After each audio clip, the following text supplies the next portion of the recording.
If you're building your ABA company and you're tired of guessing, this is for you. We built the EBCBA blueprint to give you real structure, systems, and support without the fluff. Details are in the description.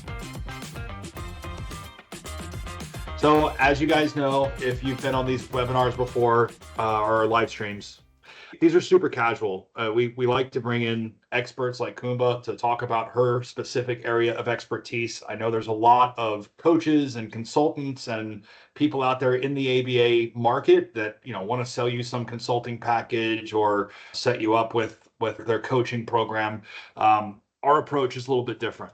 We want to see your businesses grow. We want to see you be successful. We want to see you be stable, organized, and not fall victim to going into debt or blowing all of your startup capital on things that you don't really need to get your business started. We want to make sure that you're set up, you have the right structure for your business, and that you have the right knowledge in these little areas where we don't want you going and getting another master's degree in these specific areas, but you need to know enough about them to make sure that when you're outsourcing, when you're hiring somebody and bringing them in, you're building the right role description, you're putting the manual together properly, your standard operating procedures are covering all the right things they should be covering, and that your business is able to scale in an organized and sustainable fashion. So today, Coumba has graced us with her presence, and we're going to talk about recruiting and retaining top talent in ABA.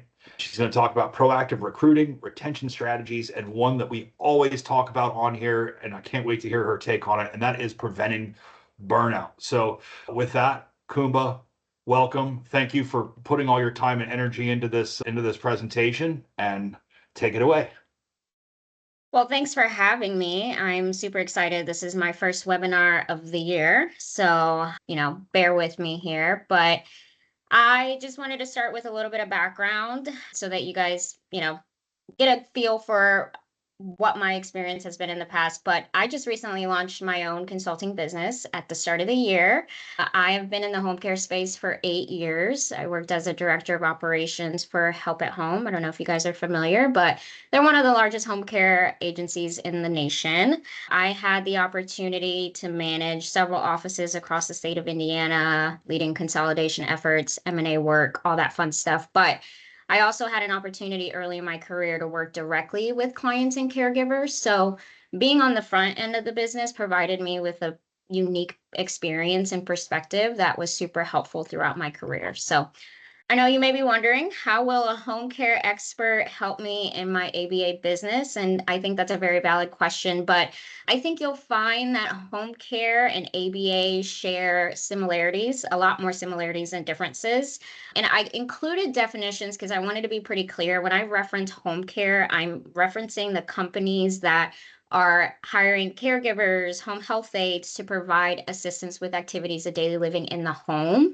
I am aware that ABA does happen in the home, but I'm just referencing home care as an industry separate from the ABA therapy space. So while the work we do between the industries is fundamentally different, I believe operationally the strategies and the frameworks are interchangeable. So both industries face a lot of challenges when it comes to recruiting and retention. As you can see here, our home care retention rate just sucks. I mean, there's no better way to put it.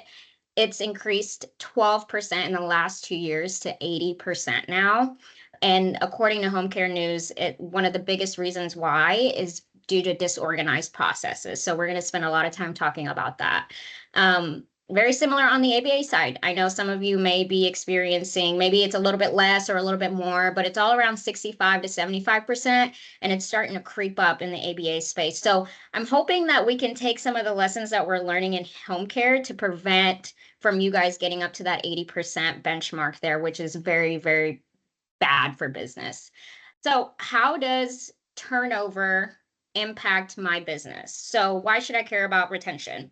If you're recruiting, hiring, and training new employees constantly, it's just going to cost your business more. So high turnover means more money spent, little in return. It's going to impact your employee morale. So high turnover can impact the morale of your remaining employees. So they may feel overworked or uncertain about their job security, leading to overall decreased job satisfaction. In addition to that, it can also impact your client relationships. So if you have a strong relationship between an employee and a client, and now that employee has left, that's going to disrupt that quality of care that was being provided to that individual. And then, of course, your impact on reputation and brand. If I'm a future employee and I see that you cannot keep your employees, it's going to make it harder for you to attract top talent. People are not going to be interested in working with you. So, for the purposes of today's discussion, I want to talk to you guys more so about like shifting our mindset as business owners to not just focus on this is what I need to do to recruit, this is what I need to do to implement retention practices, but instead we need to like think about the overall candidate and employee experience. I'm sure you've probably heard that topic talked about in our industries, but with you all being in a growing and competitive market, high volume recruiting and just throwing someone at the board and hoping that it sticks is no longer a winning strategy. We've done this for years in home care and we're starting to fail at it. And the increase in turnover is proof of that. And why my, hypothesis is that people are changing. People are looking for meaningful work. People are looking for meaningful experiences and companies that align with their values and make them feel important. So it's important that your experience from beginning to end, starting with interview to orientation to actual employment, is all a good experience. It's not just the act of recruiting needs to be good. It all needs to be good. So I conducted an interview with a local ABA facility here in Fishers called Adapt for Life. And I wanted to just go in there and ask some questions in order to validate my recruiting and retention framework before bringing it to you guys. And here are just some of the questions I asked. And hey, as we're talking, if any of this resonates, please add it in the chat. I don't want to be the only one talking the whole time, so would appreciate that. But I interviewed the office manager, 3 RBTs, and the BCBA, and just ask them, hey, what's the most challenging part of your job? What's the most rewarding part of your job? What are your career goals? How important is your work environment to you? What are some things you think we need to do to improve retention or your company needs to do to improve retention? And what are some common staffing challenges? And this was more so for the office manager. So some feedback that they provided. Obviously, it's important for us to be competitive when it comes to pay. So, but one of the challenges is they're running across RBTs that are now asking for maybe money that doesn't align with their level of experience. Maybe this is a new person in the ABA space and they don't really have a ton of experience, but they're asking for something that an RBT with a ton of experience would ask for. But the reason why we're starting to see this is because other industries outside of ABA are offering more money, and that has to do with the labor shortage nationwide. Finding the right caseload. So what's manageable for one BCBA may not be the same for others. So finding that right balance and keeping it fair can be challenging. People management was also a challenge. So we're seeing that BCBAs who were maybe former RBTs who may not have had prior leadership experience, who are now promoted into this BCBA space, are now expected to coach and manage people, and they've never done that before. So that can be a challenge. And then, of course, the day-to-day of dealing with, parents who struggle with staying consistent, can't keep up with daily schedules or meetings. You also have RBTs who maybe say, I find it really challenging to work with aggressive behaviors or working with colleagues who are not team players. Like some of them mentioned in their past experiences that they did not feel supported and didn't work with people who refused to be team player and worked with people who refused to be team players, which also led to burnout because they felt like they could not rely on anyone on their team. What did the staff believe is the key to retention? So a couple of things that they mentioned: finding the right match. You'll hear me talk about right match quite a bit because this is also crucial in the home care space, and we've seen how that can impact retention and burnout. So not placing an RBT that's not skilled, not placing an RBT that's not skilled with certain behaviors with someone who has aggressive behaviors is probably not a good match, right? So match is crucial, and I'm not surprised to hear that it is in the ABA space because it is about finding what works for this specific RBT and the specific client. So they also mentioned work environment and company culture, which we mentioned earlier today. So while I was there, I was interviewing 3 RBTs kind of around at the same time. One of them came in and said, "Hey, I need a break. Can I step out for a second?" And the other RBTs were like, "Yeah, sure, no problem." And I asked them about that, and they're like, "That is very important to us, because if I need a second to step out, run to the bathroom, or just collect myself, being able to rely on members of my team to watch my client for like a few seconds is crucial for me, and managing my burnout and challenges that I'm facing that day or whatever." They also appreciated the small things. So celebratory lunches, just, their manager buying them a lunch, bringing in donuts, spirit weeks, work from home days for the BCBA to finish their charting. And then what was unique too that I heard from all the RBTs, they all want to become BCBAs. They all want to open their own facility. And the BCBA that I spoke with was also an RBT that was promoted. So it's pretty clear that they aspire to do more and appreciate working for a company that acknowledges that and and works to create opportunities for them. So to summarize, I was not surprised by any of their responses, because it aligns directly with the trends that we're seeing in home care and how what employees value is changing. Now that we've heard directly from the folks doing the work, how do we implement this feedback into practice? And in my opinion, you have got to start at the beginning, which is your candidate experience and starting with the recruiting process. So why is candidate experience important? A good quality experience will enhance not just your brand perception, so what people think of your company, but it'll improve your employee retention, and it'll also provide a competitive advantage. So ultimately, it'll lead to better hiring outcomes and stronger company reputation. And it all starts with like understanding your candidate profile and who you're actually recruiting. So I know there are other roles in the ABA space, but I really want to specifically focus on the RBTs and the BCBAs, as those are the ones that most of us are working with on a day-to-day and see a lot of and see high turnover. So typically your RBTs are usually younger, they're usually earlier in their career.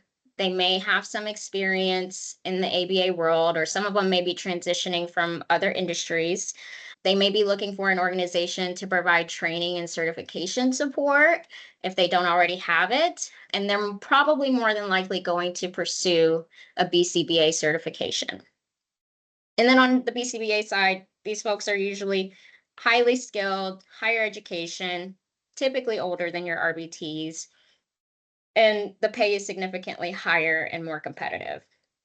So while it's important to understand your candidate profile, because then this will give you an idea of, okay, if these are the things that are important to them, how can I implement this into my organization to not only provide opportunities for those that want to grow, but also, recruit and make sure that my positions are attractive to these folks. But I do want to mention that you don't have to like corner yourself into just focusing on this candidate profile. As I mentioned before, we have a labor shortage nationwide impacting every industry. So your candidates have multiple options, and you kind of need them more than they need you. So don't be afraid to go for a candidate that you have not considered before. Don't be afraid to take a chance on someone new, and don't write someone off because they don't have the experience that you're looking for. So, especially for these folks that are newer to the ABA space, I know it may take more time, support, and investment, but with the right leadership and with the right investment, this may actually work in your favor. Because if you can invest in an RBT who's early in their career, who just needs a helping hand to get a certification to get through the door, they may be willing to grow with you as your organization and your company grows.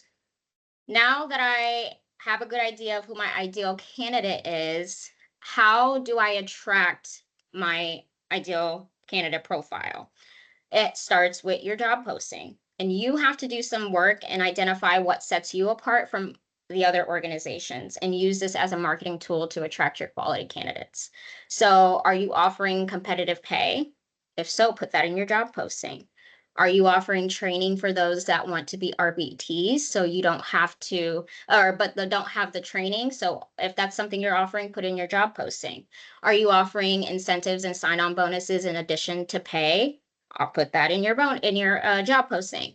Are you offering something that other companies are not, that's more than pay? So benefits, PTO, health insurance. Are you focusing on what's important to them based on what we heard earlier? So growth opportunity, positive company culture, good match. If this is a focus of your organization, put this in your job posting. I've seen so many job postings that are just like not attractive. And so I would say you should ask yourself, if you were BCBA or an RBT, would your job posting make you want to apply? And if not, we should probably make some edits so that you're attracting the quality candidate that you want. So you have your job posting, you've highlighted all of the amazing qualities of your organization that will attract the candidates that you want. So the next part of a candidate experience that I think goes, unnoticed or isn't really talked about or prioritized is like how we choose to contact those candidates and how we invite them to move through the candidate experience and the onboarding and orientation process. So if you're actively recruiting for a role and candidates are applying, we need to understand that candidates that are actively applying for a job are more than likely applying to multiple jobs at the same time. And they will probably go with the one that calls them first. So if you're actively recruiting, but you're not making recruiting a priority, you're not calling these candidates until the end of the day, you may be missing out on a quality candidate that has already been contacted by another organization. So if you've got to be the first to make the call. Like reach out to them immediately after submitting their application or within 24 hours. Make a good impression. Create a script if you need to make sure that you don't miss out on asking the right questions. But it is so important that you are the first to call. I would also say, don't be afraid to embrace technology. There's a lot of great AI tools out there and recruiting software that you can leverage to automate initial contact, to help you schedule interviews, or to, make your onboarding process more efficient. If some of you are still on paper, it can help you with a paperless onboarding process. And I know these things can be expensive. So as a small business owner, look at your current systems that you're already using to see if there's functionality that you're not leveraging. I've seen it so many times where we have a system, maybe we use it for billing or we use it for documentation, and that's it, not realizing that they may offer more functionality that we just haven't even considered using. So I would first start with that. And then 2, if you're not already doing this, leveraging remote interview options. So using Teams, Google Meet, phone to make that initial contact.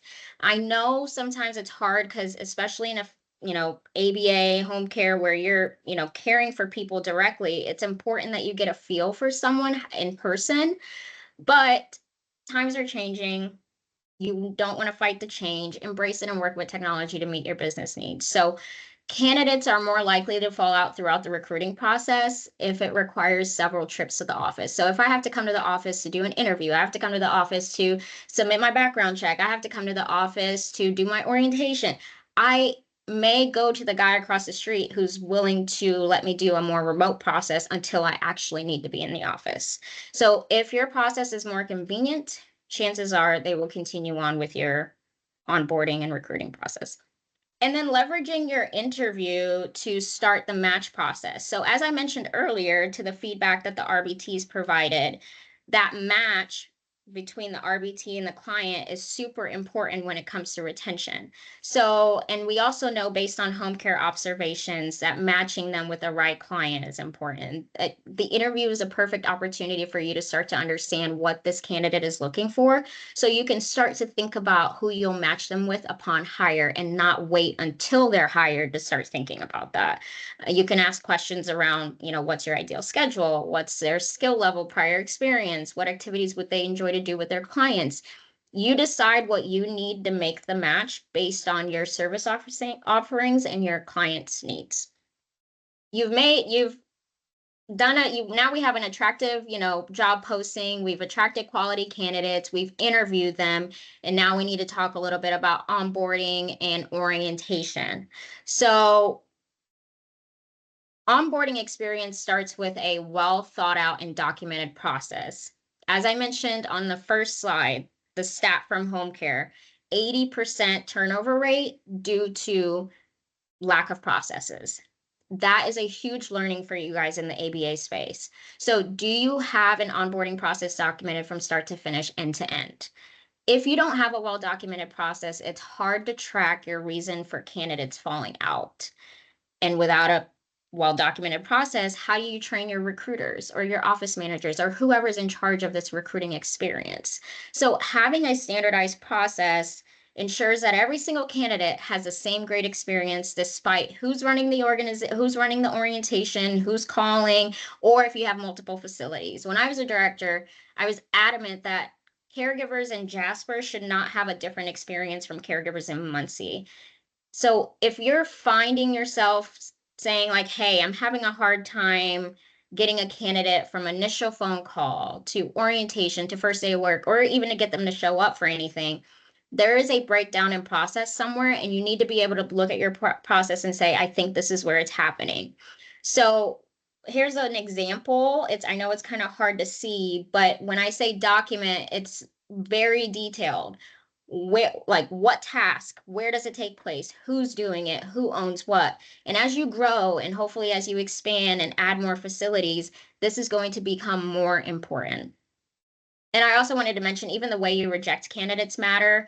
I can't tell you how many times I've seen organizations have like job postings up with like 400 candidates, and they never reach out to the ones that they've decided not to move on with. That is a great way to ruin your reputation.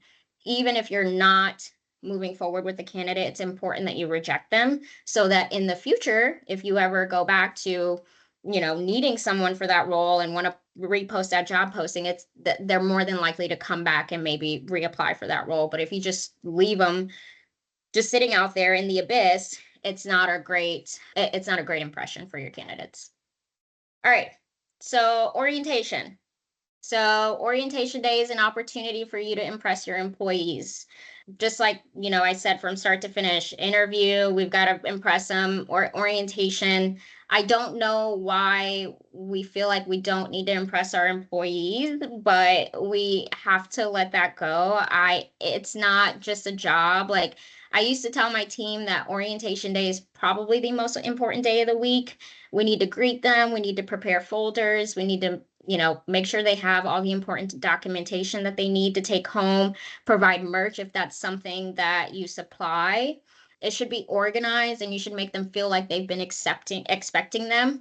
And while you want it to be personable and natural, you should still have some like standards to the process and organization to the process. So I like to share personal experiences to get my point across. So when I was in college, I applied for a job. I don't even remember. It was like at Amazon or something. And it was a staffing agency that recruited me.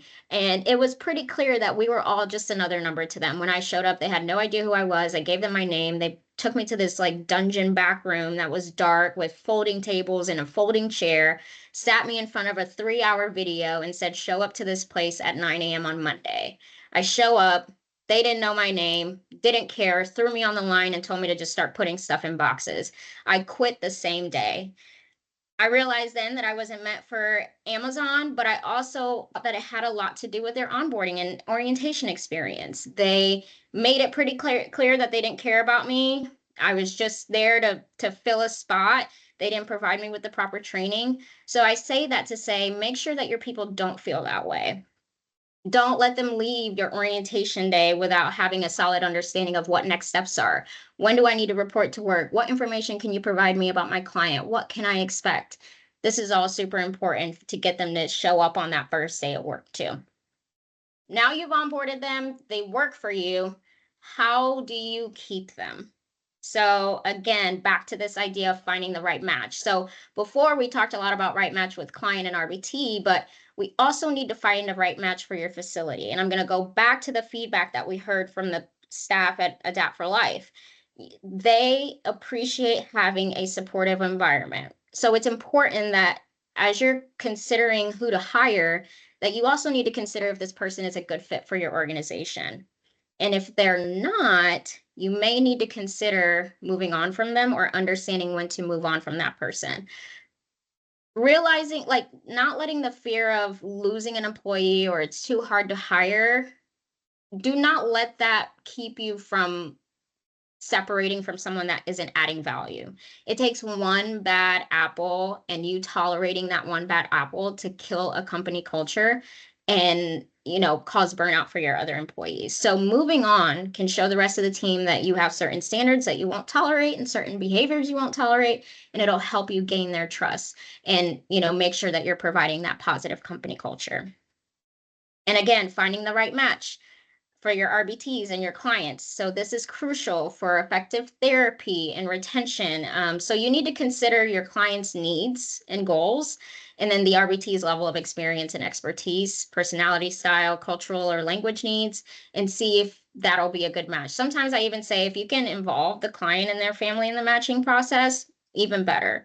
So you know what questions to ask that'll help you find the right match, but some suggestions are like the basics. Do the schedules even match up? Does the staff have the skill set? What are some of the activities that the client enjoys that the staff may enjoy as well? So those are some examples, but again, you guys know your business and your clients better. So I would just advise having like a list of standard questions that you ask both your clients and your RBTs or your BCBAs in order to, as we've seen in home care with the clients and caregivers, RBTs will probably stay longer if they connect with a client, because they're not staying because they like me or they like the leadership.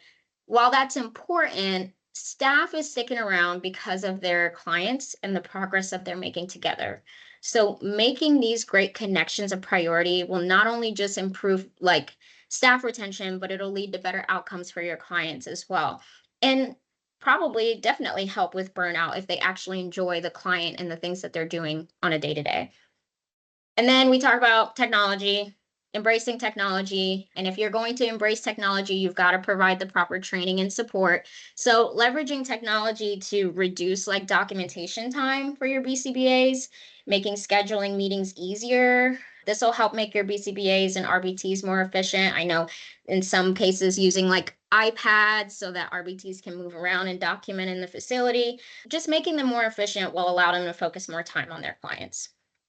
And then, yeah, again, just ensuring that you're providing proper documentation or proper training and re-education. I have seen so many times, even in my own experience, of someone being extremely frustrated and feeling burned out because they're using a system wrong or they're doing something wrong. So this is all preventable and can be, mitigated if you just provide re-education. And then managing stress and burnout. Finding that right caseload and that balance that makes sense for your business and staff. I know you have goals as a small business owner on what makes sense for my BCBA or for my RBTs, but you also have to keep in mind, is this going to cause stress to my staff or is this a manageable caseload? So you just keeping that in mind as you're setting goals for your BCBAs, especially. And then promoting a mental, health and work-life balance by offering maybe even like a work from home day. So the reality that we live in, guys, is that people are looking for work-life balance. So whether you're a firm believer of in-office work or not, people are changing. So if you want to be ahead of the curve, finding ways to promote mental health awareness and finding that work-life balance is going to be really crucial. And then that flexibility will obviously set you apart from other competitors. And I know it's hard sometimes, especially in a facility setting, but again, like just you find that balance. I know at Adapt for Life, one of the examples that they gave was we have a, committee that focuses on mental health awareness activities that we can do. Just those small things can make a huge difference. I would also highly suggest soliciting and listening to feedback.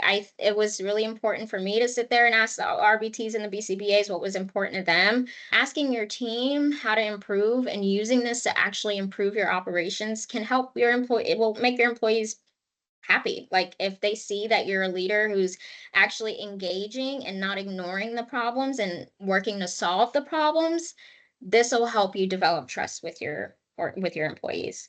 One thing I would suggest, do not ask if you do not intend on doing anything about it. It'll actually do the opposite.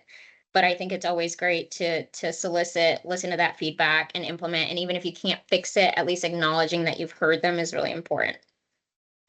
And then, of course, we've got rewards and recognition. The RBTs from, the interviews mentioned, hey, work doesn't have to be stiff. It doesn't have to be boring. We like working for a company that's fun, that's engaging. They give out free lunches. They have friendly competitions with prizes, whether it's, extra PTO hours, extra work from home day, a gift card, or a bonus, quarterly rewards and recognitions for those that go above and beyond or help a client reach their milestone, like a critical milestone. This is all small, but goes a really long way.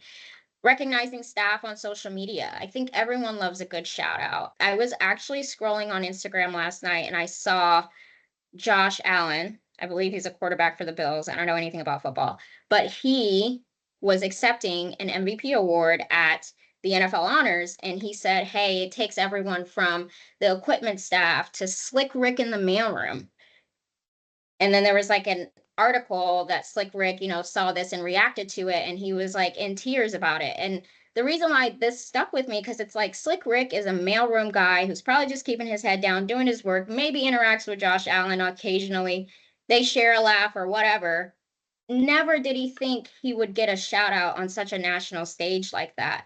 But it meant the world to him. And not only does that say a lot about Josh Allen as a person, but it also says a lot about Slick Rick as a person. So I just thought it was a really cool example of how that costs Josh Allen nothing, and he did it, and it meant the world to Slick Rick the mailroom.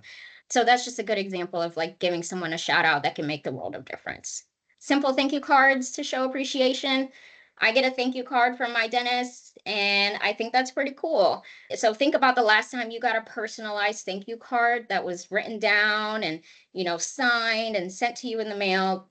That is just like a nice way of saying, hey, I'm not, paying you extra or anything like that, but here's a nice little appreciation, a nice little token of appreciation.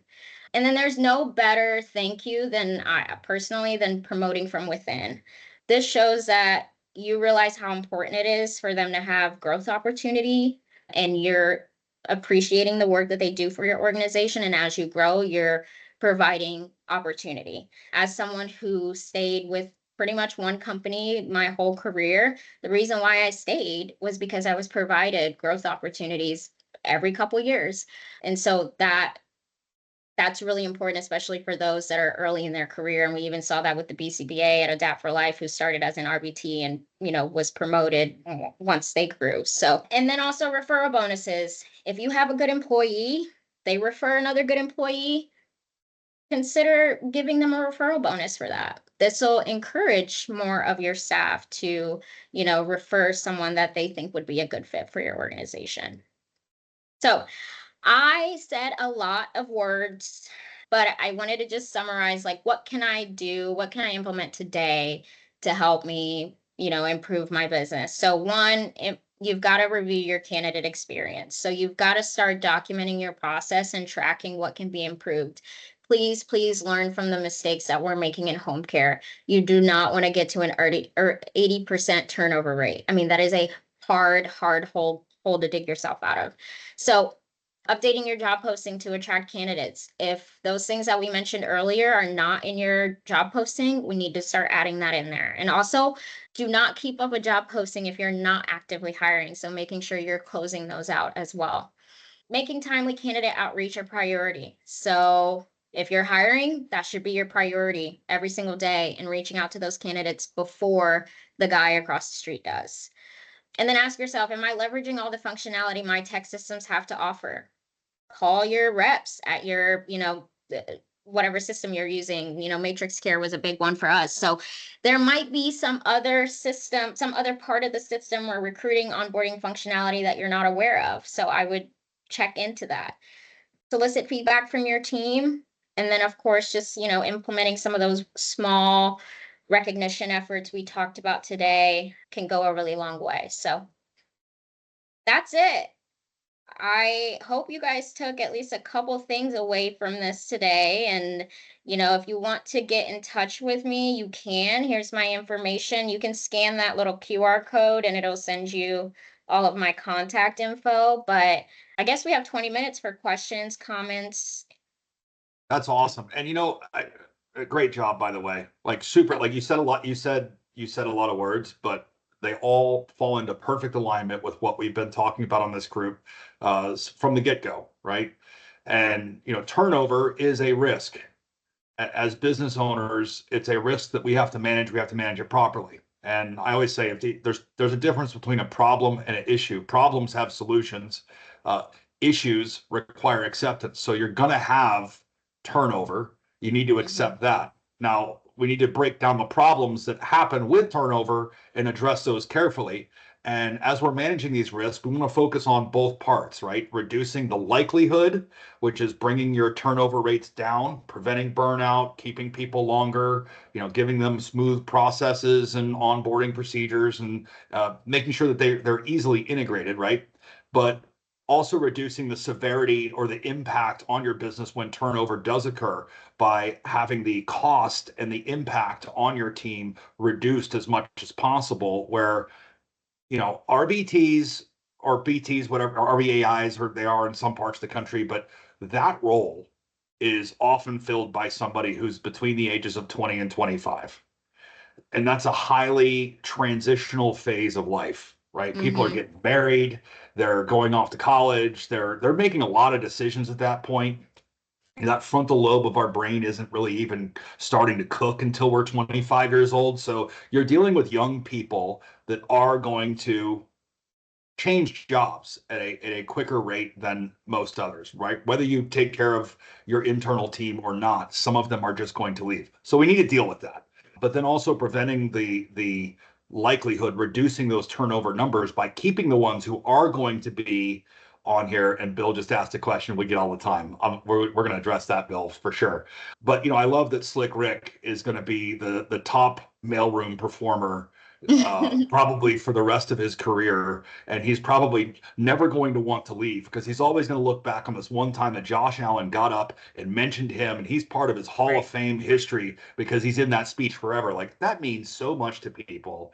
And it doesn't have to be a Hall of Fame speech. Just telling people that you appreciate them and understanding what their love language is. Do they like money? Do they like gifts? Do they like compliments? Like, understanding that about your employee when they're joining your team and talking to them on their level, speaking their love language is super important.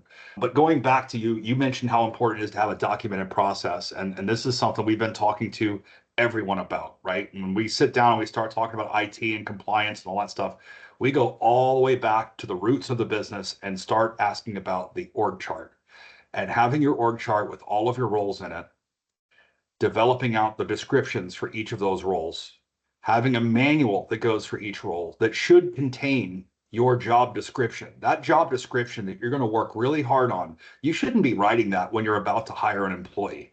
You can tweak it a little bit from here and there, but you should have that job description and why people want to fill that position already established in your role manual. And then when you're ready to post it, you go and post it, right? From those role manuals, you're going into standard operating procedures, having that smooth onboarding process where people walk in, they know, they receive their training, they understand where they can go and find the standard operating procedures. They can go and, having that centralized source of truth that isn't just the owner on a phone call answering a phone. Are we closed? Are we closed for Labor Day? Are we open for Labor Day? Like, that whole enclave of questions and answers for your business, like, giving them access to that and saying, this is our business, and impressing your employees. I love that you said that. Like, this is something where you have an opportunity to open the doors of your business and show them how well organized you are, how systematic you are, how autonomous your team is, and the authority and the power that you're going to have in your position to go out and improve people's lives on a daily basis. And this is the box that you're going to do that with them. These are the tools that you have. This is how you use them.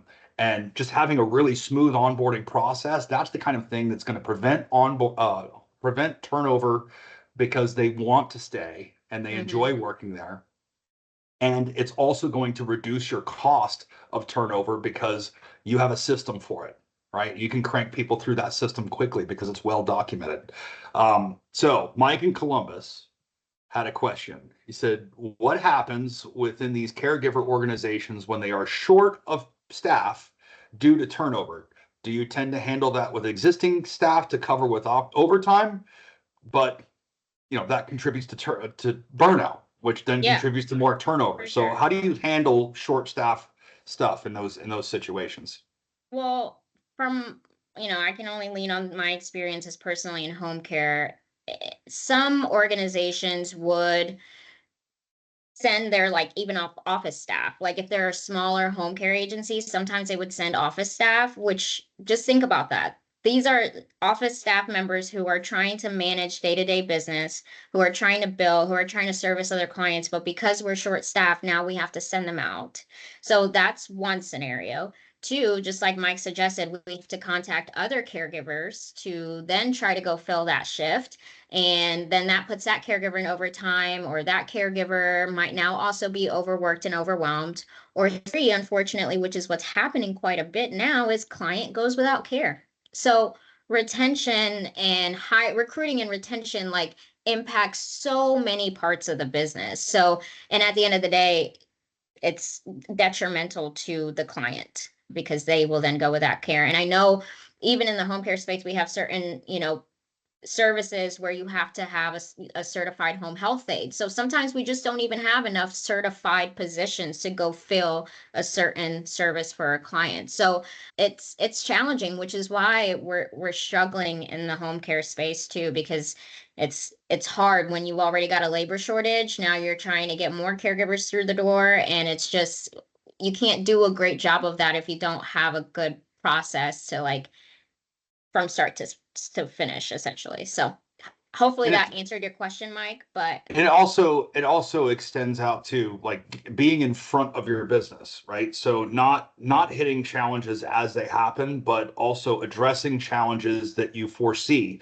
in the future, right? So I tell everybody I'm a recovering garbage man. So when I was in my early 20s going through college, I started off in the garbage business. And one of the things that we did was we always had an extra truck, right? Because trucks break down, drivers call in sick, having that extra resource that you can send out and do those services and having a plan to implement that, right? Like maybe you have a staff member who is on your administrative team where, you can have them set up, but have a good process for it where they can go out and fill in, right? Maybe it's a BCBA who is a clinical director, and maybe you have an extra behavior tech, but if that person's not in, then you have kind of a flow chart where, these are the people who are going to fill in for each other, but then not leaving that BCBA to go out and do direct service, but you being able to step in and help them with their job so that you don't have burnover, right? So like kind of those layers of protection to make sure that a breakdown, a call in, or an employee just departing altogether doesn't end up with patients not, clients not getting care.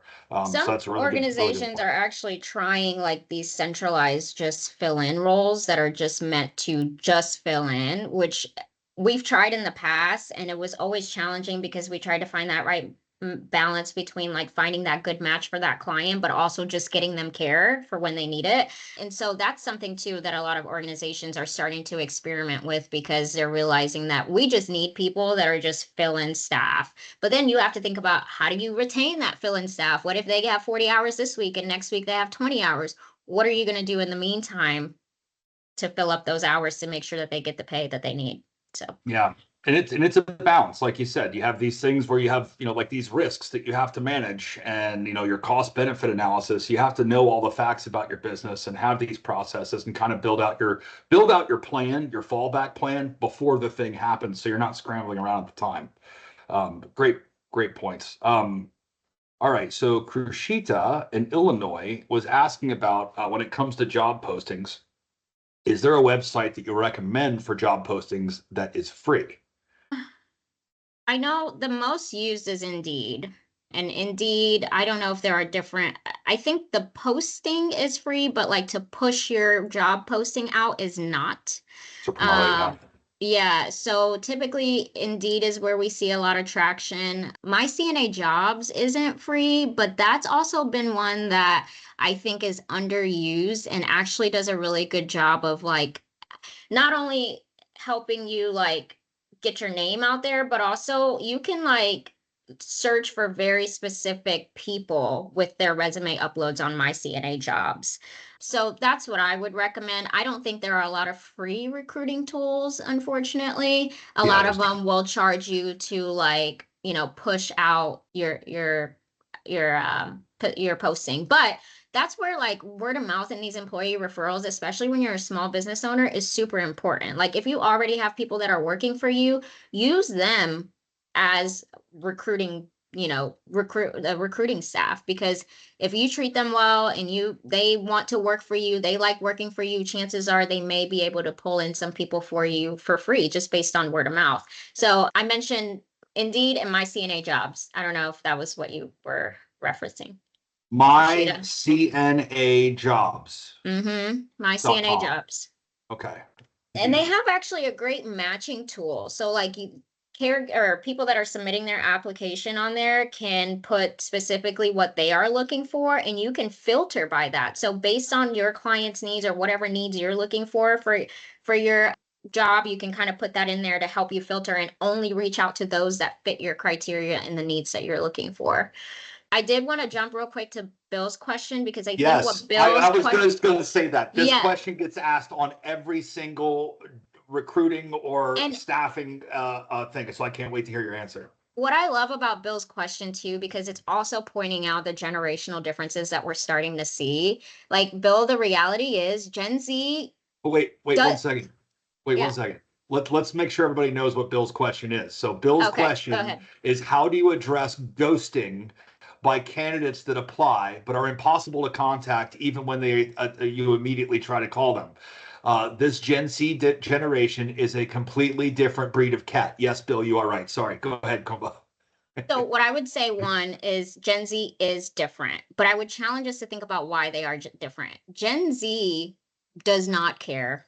Like, they want to work for a company that values them, that will contact them quickly, that'll treat them like people. My parents talk about this all the time. This young generation doesn't want to work.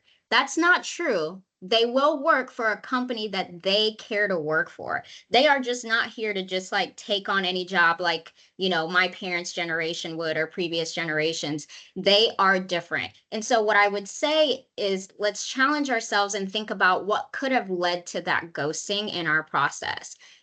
How long was our posting up, and how long ago did they apply before we even reached out to them? If they applied on Monday and you didn't call them on Friday, they're gone. That candidate is gone. They moved on to the next applicant or to the next person that called them. So that's one. And then I would just think about throughout your process, like as I mentioned throughout the presentation, are you asking them to come into the office multiple times? Are you, is your process kind of disorganized? This young generation, if they see a hint of, oh, they don't know what they're doing, I'm out. 100%. That's my suggestion. 100%. And your phone interview is so important. And it needs to be, that first phone interview needs to be about the candidate, not about your company, not about what you need out of them. It needs to be about them, because you can tell whether or not somebody's going to be a good fit for your company by that first phone conversation. If you're asking them questions like, tell me about what kind of position you're looking for, what's important to you, what are the things that you're prioritizing, so that because if they can't answer simple questions or have a conversation or explain to you they're going to have a hard time in your company anyway, right? If they can't articulate what their needs are, it's going to be difficult for you to figure that out while you're training them, while you're trying to retain them, all that stuff. So you want to make sure they're a good cultural fit for your company. And let's see. Yeah, I was just reading Bill's next question, but you want to have that good phone interview, because that's your filtering system. So you don't have to call them like when you're ready to do a full interview. Do an intro call, just like, hey, just wanted to call and talk to you. I saw you apply to the company. We're very careful about who we hire, because culture is very important to us. We have a very tight knit team, and I just wanted to find out like what you're looking for in your next position, to make sure that we're a good fit for you. Like just that kind of stuff. Call them immediately and do that. And get in touch with them quick. Krishida, Bill's got another question here, but Krishida was also asking about the candidate experience and onboarding process that was on the slideshow. Is that something that we can just the example? We can send these slides out, right? Yeah, well, and it's going to be posted in recording. So if we have we can run it into a PDF and just have it there. Yeah, we I can can email it save to it. them or whatever. So we'll make sure that you have that available, Krishida. So Bill was wondering, how do they know what the circumstances are at the company before there is even a conversation? And that's big on the job description. you want to The make sure job that you have a posting good, yeah, the itself. job Yeah. posting. Yeah. So let's talk about that, like what information they're going to be looking for in that job posting to make sure that Bill's question here is how do they know what the circumstances are at the company before there is a conversation? That's your job posting. So let's talk about that a little bit. I mean, your job posting is your first impression. If I'm looking to apply and I see a company that is talking about a sign-on bonus, their positive company culture, how often they, do like, I don't know, work from home days or all of these great things. And then I see another, job posting that says, hey, just hiring for RBT Indianapolis area, not much information. I mean, that's a good indicator of what this company values versus what this company values. So I would just challenge us to think about, is our job posting giving off the right impression we want? Because that's exactly it, Bill. Like that is the indicator of what this company is like before they even have a conversation with you. So unfortunately, the appearance of your job posting does actually matter. But happy to discuss, like, I know everyone's situation is unique, and you know what, Bill, there are absolutely people who just don't want to work, right? That's the reality of it. But I do think that a lot of our problems have a solution, and so I would definitely be happy to talk on an individual basis to see how we can help improve that for you, for sure. Yeah, book some time with Coumba for sure. I think it's on the. I think the echo thing is happening again. Coumba. Let's see. Hold on a second. There we go. Okay. So when you're putting together your job description, like, and this all again comes out of your organizational strategy, you're building a game and you're writing the rules and you're bringing in players to play your game, right? And it all has an end point, right? If you're playing Candyland, it's to get to all the way to the end. I have a 5-year-old daughter, so we play Candyland all the time, but that's what's always in my head. But there's a goal for the game. Everybody has their player piece, and then there's rules to the game. And building out that system and having it well defined, your job posting is just an invitation for another player, and you're describing why they want to come and play your game with you, right? What is the end goal of your game? What reward are they going to get if they win at playing your game? And laying that out where they understand that ahead of time. One thing that I've done with my business when we're putting out like a big hiring campaign is we get hundreds of applications in. We don't have an issue with needing to hire people for positions all the time, but when you put up your job posting, you end up with 100 applicants, right? And one thing that we did to reduce the number of applicants that we got was asking questions or giving special instructions in there, like how would you handle this situation or that situation, right? And it kind of helps you narrow out maybe the ones who are going to ghost you by giving them something special that they can do, because you're going to have a bunch of people, Gen Zers, right, that are just going to go through and go, oh yeah, that one looks good, that one looks good, that one looks good, submit resume. And you're going to be in that list. And they're going to have 10, 15 people calling them. So even if you call them within hours or minutes, there could be other companies that are calling them at the same time. They might even be on the phone with a company about a position while you're trying to call them, right? So the trick that I used, and I don't know if this is applicable to you, Bill, but put some questions in that job posting, like drop an email or include in your notes like what you're looking for in this area of your life, right? What are you looking for out of this job? And then the people who don't answer those questions, you probably don't even want to bother calling, right? And that's your own choice, right? But you are going to be giving them standard operating procedures. You're going to be giving them instructions as you're training them and as they're working for you. So you kind of want to make sure off the bat that they're actually reading things completely and following instructions, because that will kind of eliminate some of the people that you're not wasting your time calling and following up with if they can't follow instructions from the get-go. Because no matter how badly you need to fill a position, you don't want to fill it with somebody who can't follow instructions, right? So that's something we kind of use to narrow down our applicants to give us less. Just give us the ones that can read and follow instructions. And Mike made a comment Great job, Coumba. What organizations need to do is utilize Coumba's roadmap on turnover in conjunction with a comprehensive continuous improvement process that leverages a turnover scorecard to measure the impact on inputs, reduce turnover, and impact on metrics like hiring costs, third-party costs, employee customer satisfaction, and the net growth of the company. And that is your organizational strategy. And this is how it all fits in.